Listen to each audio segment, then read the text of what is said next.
સમાચારોમાં આગળ વાત કરીએ તો વધુ એક સમાચાર વડોદરાથી સામે આવી રહ્યા છે। વડોદરાથી આ સમાચાર જ્યાં વડોદરાના પ્રખ્યાત યુનાઇટેડ વે ગરબામાં ખેલૈયાઓ દ્વારા હોબાળો કરવામાં આવ્યો। ત્યારે નવરાત્રીના પ્રથમ દિવસે જ ગરબામાં ખેલૈયાઓ દ્વારા હોબાળો મચાવવામાં આવ્યો। પાસના પૈસા લીધા છતાં સુવિધા આપવામાં નિષ્ફળ નીવડ્યા તેવું હોબાળો કરીને જણાવવામાં આવ્યું। ત્યારે યુનાઇટેડ વેના આયોજકોએ પહેલા પાસમાં ત્રાગા કર્યા।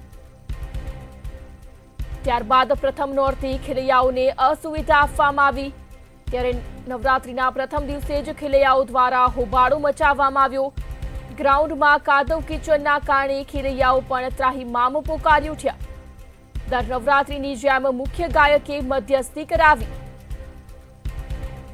ત્યારે મુખ્ય ગાયક અતુલ દાદાને મધ્યસ્થ તરીકે આવવું પડ્યું હતું।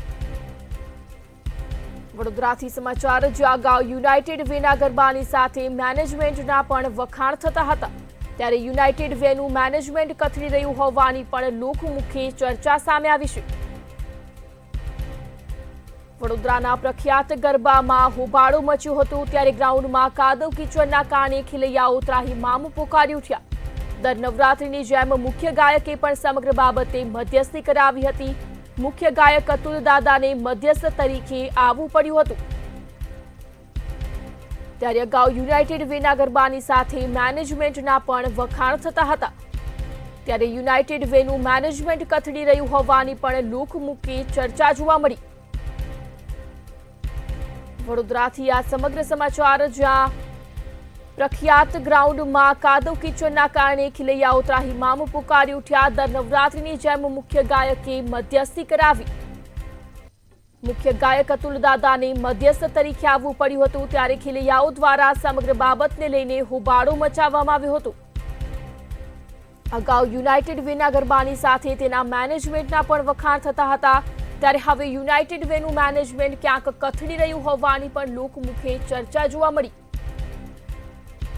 સમાચાર વડોદરાથી સામે આવી રહ્યા છે જ્યાં નવરાત્રીના પ્રથમ દિવસે જ વડોદરાના પ્રખ્યાત યુનાઇટેડ વેના ગરબામાં ખેલૈયાઓ દ્વારા હોબાળો મચાવવામાં આવ્યો।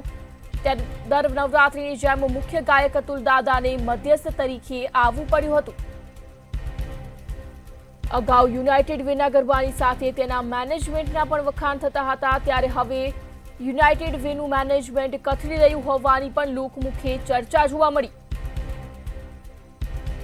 વડોદરાથી આ સમાચાર જ્યાં નવરાત્રીના પ્રથમ દિવસે જ વડોદરાના પ્રખ્યાત યુનાઇટેડ વે ગરબામાં ખેલૈયાઓ દ્વારા હોબાળો કરવામાં આવ્યો। નવરાત્રીના પ્રથમ દિવસે જ ગરબામાં ખેલૈયાઓએ હોબાળો મચાવ્યો। ત્યારે પાસના પૈસા લીધા છતાં સુવિધા આપવામાં નિષ્ફળ નીવડ્યું હોય તેવું ખેલૈયાઓ દ્વારા આક્ષેપ કરવામાં આવ્યા। યુનાઇટેડ વેના આયોજકોએ પહેલા પાસમાં ત્રાગા કર્યા। ત્યારબાદ પ્રથમ નોરતે ખેલૈયાઓને અસુવિધા આપવામાં આવી તેવા આક્ષેપો કરવામાં આવ્યા। સંવાદદાતા સત્યમ વડોદરાથી લાઈવ જોડાઈ ગયા છે। જી સત્યમ, સમાચાર વડોદરાથી જ્યાં યુનાઇટેડ વેના ગરબામાં નવરાત્રીના પ્રથમ દિવસે જ હોબાળો કરવામાં આવ્યો હતો ખેલૈયાઓ દ્વારા, શું કહેશો?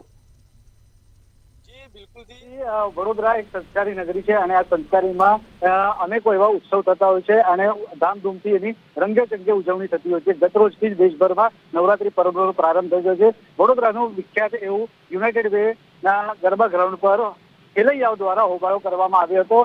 ખેલૈયાઓનું કહેવું હતું કે પાસના પૈસા આપ્યા છતાં પણ કોઈ પણ પ્રકારની સુવિધા આપવામાં નથી આવી।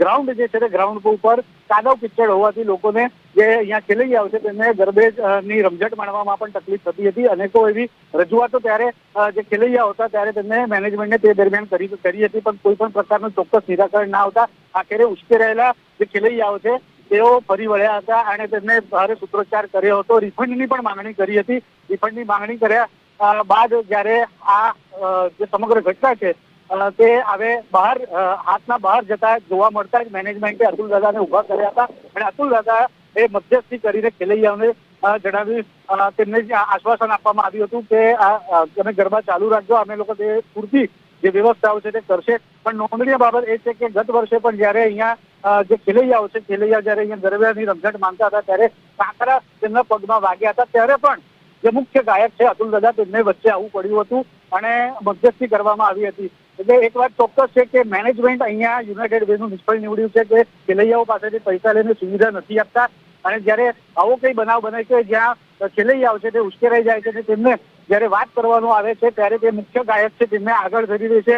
મુખ્ય ગાયકની પણ વેદના હોઈ શકે છે, કારણ કે એક કોન્ટ્રાક્ટના કર્મચારીની જેમ તેઓ જે કોન્ટ્રાક્ટર છે તે જ કરવું પડે, એવી રીતની જ વાત જે મુખ્ય ગાયક છે અતુલ દાદા દ્વારા પણ કરવામાં આવી હશે.